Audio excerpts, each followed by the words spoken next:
Сілер асмандағы айға бір назар салдыңар ма? Bir айдың башында шыққан ай кішінекей болып шығады. Адам баласы да түрөлген кезде кішінекей болып түрөледі. Айдың башында шыққан ай ақырындап чоңойып өсіп келеді.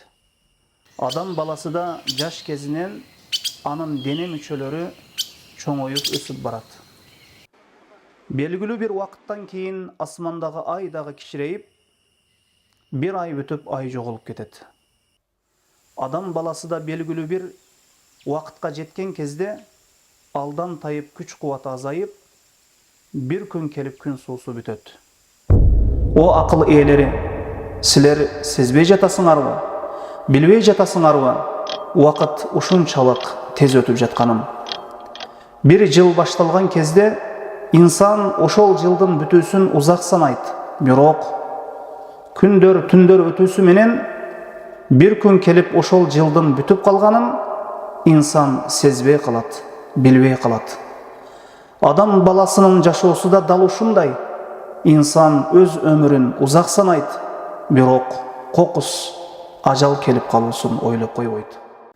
Аллах Таала Куранда мындай дейт: "Валикулли умматин ажал, фаиза жаа ажалухум ла ястаахирuna саата ва ла ястақдимун." Ар бир эл, үммөт үчүн белгиленген мөөнөт ажал бар. Ошол мөөнөттөрү ажалдары келген вакытта алар bir саат алдыга да, артка да жылдыра алышпайт. Ар бир инсан бул жашоодо узак өмүр көрүүнү үмүт кылат. Мына ушундай үмүттөр менен, кыялдары менен өзүн тынчтандырат. Бирок кокус өлүмдүн жыты байкалган кезде анын бул жашоодогу үмүттөрү жана кыялдары баарысы жокко чыгат. Бир эстесек, кебирлерибиздин аталарыбыз, энелерибиз, жакын туугандарыбыздан бар эле. Алардын кебири бул дүйнөнү таштап кетишти. Алар кече эле биз менен бирге жашап, биз менен маектешип, сүйлөшүп, жашап жүрүшкөн эле. Биз азыр алар тууралуу баландай адам бар эле, түкүндөй адам бар эле деп сүйлөйбүз. Алар тарыхка айланды.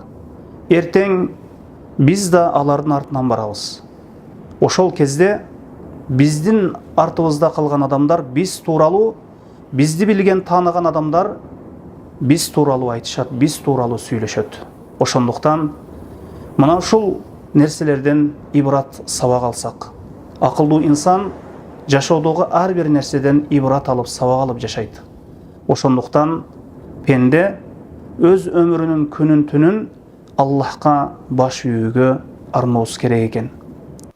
Кур'ан-ы Керимдеги көптөгөн аяттар бул дүйнөнүн bir күн келип бүтүүсүнөн кабар берет.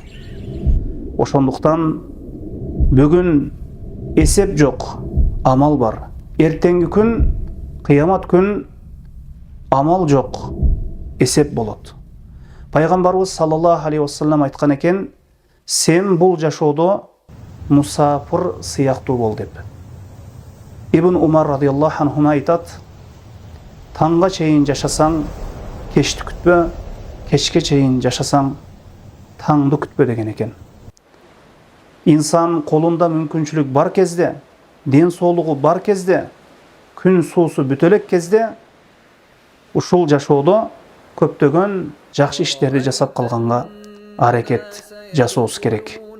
Эгер мындай кылбаса, күнөөлөрү менен Аллахка тооба кылбай, Аллахка баш ийбей өтүп кете турган болсо бул ааламдан, бул жашоодон, ал үчүн бул жашоого кайтып 2 рекет намаз окуу ал үчүн бир кыялга, бир үмүткө айланат. Ал ошол вакытта өкүнөт. Кане эми ушул дүйнөгө кайтсам, 2 рекет намаз окусам, же bir күн орозо кармасам деп, мына ушул ибадаттарды үмүт кылат, кыялданат. Ибн Хазим рахимахулла айткандай, бул жашоодо өткөн ар бир нерсе, өткөн ар бир окуя, өткөн ар бир иш түш сыяктуу болуп калат деген экен. Мына ошондуктан убакыттын барында, өмүрдүн барында Аллахка баш ийип, Аллах буйруган ибадаттарды шариятына лайык аткарып калганга аракет кылалы. Wallahu a'lam. Ve sallallahu ala Muhammedin ve alihi ve sahbihi ve sellem.